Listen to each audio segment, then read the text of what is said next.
मैं मयंक आपका स्वागत करता हूं आपके न्यू चैनल में Pathshala with Mayank. Study with Mayank ही है ये चैनल, बस इसका नाम चेंज कर दिया गया है, अब नाम रखा गया पाठशाला विद मयंक। तो आ जाइए हम पॉलिटिकल साइंस के चैप्टर 6 की सीरीज़ को पूरा करते हैं। हमने आपको पूरा चैप्टर पढ़ा दिया था, अब उसके क्वेश्चन आंसर की बारी है। जो एक एक नंबर के क्वेश्चन आंसर पेपरों में आस्क किए जाते हैं उसके बारे में हम आपसे बात करेंगे। तो चलिए टाइम वेस्ट ना करते हुए हम आगे बढ़ते हैं और आपको समझाने की कोशिश करते हैं। वीडियो को स्किप मत करिएगा, पूरी वीडियो ध्यान से देखिएगा, तभी आपको चीज़ें समझ में आएंगी। और अगर आपने अभी तक मेरे पॉलिटिकल साइंस के पार्ट्स नहीं देखे चैप्टर 6 के, तो पहले उसे देखिए, तब जाके क्वेश्चन आंसर करिएगा, अन्यथा कुछ समझ में नहीं आएगा। तो चलिए टाइम वेस्ट नहीं करते हुए समझाने के प्रयास करते हैं। संयुक्त राष्ट्र संघ की स्थापना कब हुई थी? संयुक्त राष्ट्र संघ की स्थापना, पहला क्वेश्चन है, संयुक्त राष्ट्र संघ की स्थापना 24 अक्टूबर 1945 को हुई थी। कब हुई थी? 24 अक्टूबर 1945 को हुई थी। तो कहते हैं संयुक्त राष्ट्र संघ के घोषणा पत्र पर, दूसरा नंबर क्वेश्चन, संयुक्त राष्ट्र संघ के घोषणा पत्र पर कितने देशों ने हस्ताक्षर किए थे? तो संयुक्त राष्ट्र संघ के घोषणा पत्र पर 51 देशों ने हस्ताक्षर किए थे। 51 कंट्रीज जो थी उन्होंने क्या किए थे? हस्ताक्षर किए थे। ठीक है। भारत यूएनओ का सदस्य कब बना? तो याद रखिएगा 24 को यूएनओ बना था, 24 को यूएनओ की स्थापना हुई थी और उसके 6 दिन बाद लगातार 30 को क्या किया था? भारत ने यूएनओ का सदस्य बना था। ठीक है। क्वेश्चन नंबर 4, वर्तमान में संयुक्त राष्ट्र संघ के सदस्य देशों की संख्या कितनी है? तो 193 है। द लास्ट का देश जो जुड़ा हुआ है वो दक्षिणी सूडान जुड़ा है। कौन जुड़ा है? दक्षिणी सूडान जुड़ा है, लास्ट का देश, और इसकी संख्या कितनी होगी? 193। यूएनओ के वर्तमान महासचिव कौन है? तो आपको पता है एंटोनियो गुटेरेस यूएनओ के वर्तमान महासचिव हैं। ठीक है। और ये कितने नंबर के हैं? ये 9वें नंबर के हैं। ठीक है। 8वें नंबर के बान की मून थे और पहले जो सचिव थे उनका नाम था ट्रिग वैली। ठीक है। तो इन सब चीज़ों को जानिएगा। आपका क्वेश्चन नंबर 6 है, अंतर्राष्ट्रीय न्यायालय कहाँ स्थित है? तो अंतर्राष्ट्रीय न्यायालय नीदरलैंड की राजधानी हेग में स्थित है। कहाँ है? नीदरलैंड की राजधानी हेग में स्थित है। IAEA का विस्तृत रूप क्या है? IAEA का विस्तृत रूप क्या है? तो IAEA का विस्तृत रूप जो है इसका नाम है international atomic energy agency, international atomic energy agency. ठीक है। और इसकी स्थापना के बारे में बात करूंगा तो इसकी स्थापना 1957 में हुई थी और इस संगठन द्वारा क्या किया जाता है? इस संगठन द्वारा ये प्रेशर बनाया जाता है सभी देशों के ऊपर कि वो एटॉमिक ऊर्जा का प्रयोग शांतिपूर्ण ढंग के लिए करेंगे, अर्थात बिजली बनाने में इसका उपयोग करेंगे। इस संगठन यह संगठन जो है यह सुनिश्चित करता है कि एटॉमिक प्रयोग कोई नहीं करेगा और इसमें सैन्य इस्तेमाल में इसके रोक लगाने की कोशिश करता है। कर नहीं पाता वो बात अलग है, कोशिश जरूर करता है। संयुक्त राष्ट्र संघ के प्रमुख उद्देश्य बताइए। तो आपको पता होना चाहिए विश्व में शांति बनाए रखना, ठीक है, युद्ध से दूर रखना और एकता का संबंध स्थापित करना सभी देशों के बीच। ठीक है। अगला क्वेश्चन 9वां, विश्व व्यापार संगठन की स्थापना कब हुई थी? वाह क्या क्वेश्चन है। विश्व व्यापार संगठन GATT गेट था पहले विश्व व्यापार संगठन का नाम, जिसका नाम बाद में रख दिया गया क्या? WTO मतलब वर्ल्ड ट्रेड ऑर्गेनाइजेशन। इसकी स्थापना जो हुई थी 1991 के करीब, 1995 के करीब हुई थी। ठीक है। और ये वर्ल्ड ट्रेड ऑर्गेनाइजेशन है।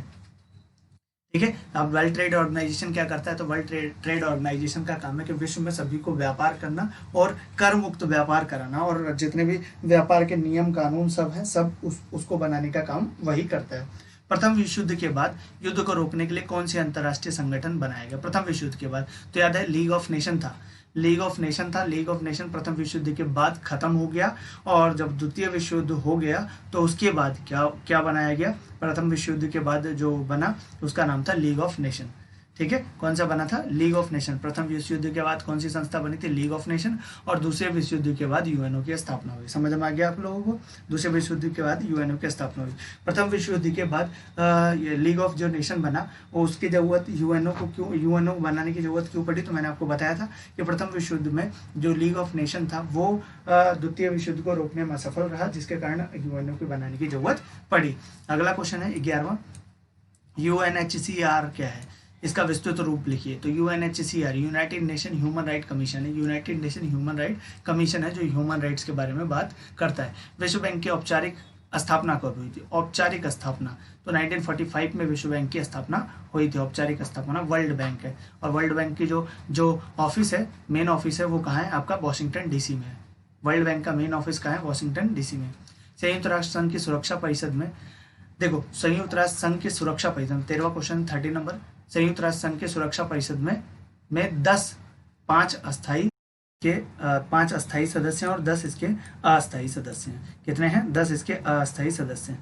आ जाइए यूनेस्को का बारे में जान लेते हैं। अगला क्वेश्चन जो है हमारे पास, 40 नंबर क्वेश्चन, यूनेस्को का विस्तृत रूप लिखिए। यूनेस्को क्या है, इसका विस्तृत रूप लिखने की बात कही गई है, बताया।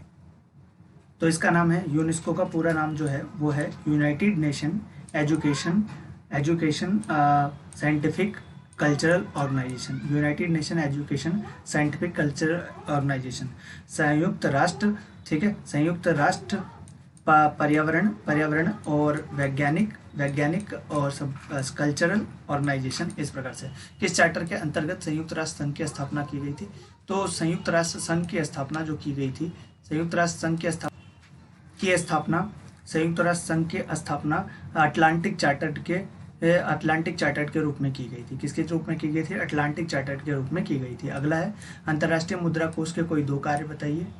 तो अंतर्राष्ट्रीय मुद्रा कोष क्या करता है, आपको पता होना चाहिए। अंतर्राष्ट्रीय मुद्रा कोष जो है वो वित्त व्यवस्था की देखरेख करता है और मांगे जाने वाले वित्त तथा तकनीकी सहायता मुहैया कराता है। अगर कोई उससे वित्त मांगता है तो उसको वित्त सहायता प्रदान कराता है और तकनीकी सहायता प्रदान करता है। संयुक्त राष्ट्र संघ की स्थापना किसके उत्तराधिकारी के रूप में हुई है? तो राष्ट्र संघ के उत्तराधिकारी के, लीग ऑफ नेशन के उत्तराधिकारी के रूप में की गई है। संयुक्त राष्ट्र संघ की स्थापना लीग ऑफ नेशन के, यूएनओ के रूप में की गई है। ठीक है, आ जाइए अगला बढ़ते हैं। 2 नंबर के प्रश्न है बहुत ऐसे, निषेधाधिकार किसे कहते हैं, मतलब वीटो पावर। तो आपको पता है जो अस्थायी सदस्य होते हैं उनको एक पावर मिली हुई है कि अगर उनके हित में कोई फैसला नहीं है तो उस पर वीटो पावर लगाकर उसे रोक सकते हैं, तो उसे वीटो पावर कहा जाता है।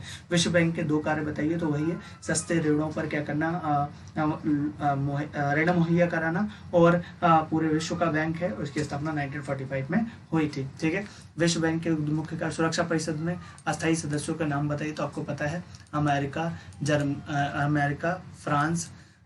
फ्रांस, रूस, ठीक है, अमेरिका, फ्रांस, रूस, जर्मनी और ब्रिटेन और चाइना। अमेरिका, फ्रांस, ब्रिटेन और चाइना। ठीक है, तो ये 5 देश हैं जो संयुक्त मानव की रक्षा के लिए सक्रिय 2 सेवी संगठन कौन से? एमनेस्टी इंटरनेशनल और यूएनएचआरसी, ह्यूमन राइट कमीशन। विश्व व्यापार संगठन के कोई 2 कार्य बताइए। तो पता है, मैंने आपको ऊपर ही बताया था। विश्व व्यापार संगठन क्या करता है? एक तो नियम बनाता है, ट्रेड के नियम बनाता है, और मुक्त व्यापार के लिए दोनों देशों को क्या करता है, बहुत इंपॉर्टेंट रखता है। तो ये रहा, किया है। फरवरी 1945 में क्या हुआ था, देखिए, संयुक्त राष्ट्र की स्थापना 24 अक्टूबर 1945 को की गई थी। 10 दिसंबर 1945 को क्या होता, मानव अधिकार दिवस की घोषणा की गई थी। फरवरी 1945 में अटलांटिक चार्टर आया था, और 1941 में माल्टा सम्मेलन हुआ था। तो आप देख सकते हैं इस प्रकार से। ठीक है, आ जाइए, सुमिलित कीजिए। रेड क्रॉस क्या करता है? रेड क्रॉस जो है तो मानव अधिकारों की रेड क्रॉस सोसाइटी जो होती है वो एमनेस्टी इंटरनेशनल जो है वो मानव अधिकारों की रक्षा करती है। विश्व व्यापार संगठन जो करता है, व्यापार के नियम बनाता है, और हम अंतर्राष्ट्रीय मुद्रा कोष आर्थिक और उन्नति के लिए ऋण देता है, और रेड क्रॉस सोसाइटी युद्ध और आपदा के लिए पीड़ित लोगों की क्या करती है, सहायता करती है। ठीक है, आ जाइए नेक्स्ट बढ़ते हैं। 8वां क्वेश्चन, किन्हीं अंतर्राष्ट्रीय मुद्राओं की पहचान जिन्हें सुलझाना किसी एक मुद्दों क्या, किन्हीं 2 अंतर्राष्ट्रीय मुद्दों की पहचानिए जिन्होंने सुलझाना किसी एक देश के संभव नहीं है। तो एक देश का संभव नहीं है, तो मैं बताता हूँ अमेरिका के वर्चस्व को। जो अमेरिका का वर्चस्व यूएनओ में, या जो मुद्दा है, उसे किसी एक देश के पर सुलझाना मुश्किल है, क्योंकि एक देश उसे नहीं सुलझा सकते, जो अमेरिका का वर्चस्व बना हुआ है। पारंपरिक निर्भरता किसे कहते हैं? पारंपरिक निर्भरता, देखिए, पारंपरिक निर्भरता बहुत बड़ा टॉपिक नहीं है। पारंपरिक निर्भरता मतलब एक व्यक्ति दूसरे पर निर्भर है। जैसे अमेरिका यूएनओ पर निर्भर नहीं है, यूएनओ अमेरिका पर निर्भर है। हम सारे देश आपस में एक दूसरे पर निर्भर है, तो पारस्परिक निर्भरता। अंतर्राष्ट्रीय संगठन के किन्हीं 2 लाभ बताइए। पहले तो विश्व में शांति कायम रखना, और दूसरा कि विश्व को विकास की ओर ले जाना, विकास और उन्नति की ओर ले जाना। ये अंतर्राष्ट्रीय संस्थाओं के क्या हो सकते हैं, 2 लाभ हो सकते हैं। अब 4 नंबर में कुछ इंपॉर्टेंट प्रश्न है। बदलती हुई प्रभावी एवं सुचारू ढंग से कार्य करने के लिए संयुक्त राष्ट्र संघ की प्रक्रिया और ढांचे में सुधार में कौन कौन से प्रस्ताव सुझाए गए हैं? पहला भाई कि अमेरिका के वर्चस्व को कम किया जाए, कम करने के तरीके बताए गए। दूसरा, अस्थायी सदस्यों की संख्या बढ़ाई जाए, ठीक है, और उसे प्रभावी बनाया जाए। अस्थायी सदस्यों की संख्या बढ़ाई जाए और उसे प्रभावी बनाया जाए। तीसरा जो है सुरक्षा परिषद में सदस्यता बढ़ाई जाए, और तीसरा जो है वो इम्पोर्टेंट है, सुरक्षा परिषद के बारे में प्रतिनिधित्व बराबर नहीं है, पश्चिमी देशों का बोलते हैं कि इसमें छाप ज़्यादा है। तो इन सब चीज़ों में क्या होनी चाहिए, सुधार होना चाहिए, तभी क्या हो सकता है, अंतर्राष्ट्रीय संयुक्त संघ में सुधार हो सकता है। ठीक है, सुरक्षा परिषद के कार्य बताइए, मैं आपको बता चुका हूँ, आप वीडियो में देख सकते हैं।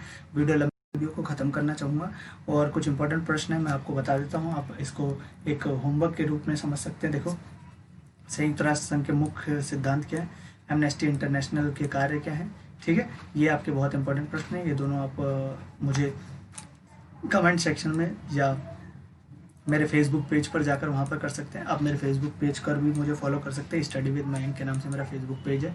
फेसबुक पेज का नाम मैं चेंज नहीं कर रहा क्योंकि वो स्टडी विद मयंक ही रहेगा, बस मैंने चैनल का नेम चेंज कर दिया है। और चेंज इसलिए किया, मैंने आपको वीडियो में बताया, इसलिए चेंज किया ताकि वो सर्चिंग बार पर पहले आए और जो मेरे चैनल को सर्च करते तो खाली मेरी वीडियोज़ को प्रोवाइड हो जाए। ठीक है, और आप मुझे फॉलो करना चाहते हो तो मेरे टेलीग्राम पर चैनल पर फॉलो कर देते हैं, वहाँ पर मैं इसकी PDF आपको सेंड कर दूँगा। इसके साथ साथ आप मुझे इंस्टाग्राम पे फॉलो कर सकते हैं जहाँ पर मैं क्विज पोस्ट करता हूँ। और आप डिस्क्रिप्शन बॉक्स में जाइएगा और प्रीवियस वीडियो जो नहीं देखी है आपने वो आप चैनल पे जाइएगा, प्लेलिस्ट में पॉलिटिकल साइंस की, वहाँ पर लाइन वाइज पार्ट 1, 2, 3, 4 पड़ा हुआ है 6 चैप्टर का, आप जाके वहाँ से देख सकते हैं। अब मिलते हैं नेक्स्ट वीडियो में, तब तक के लिए धन्यवाद।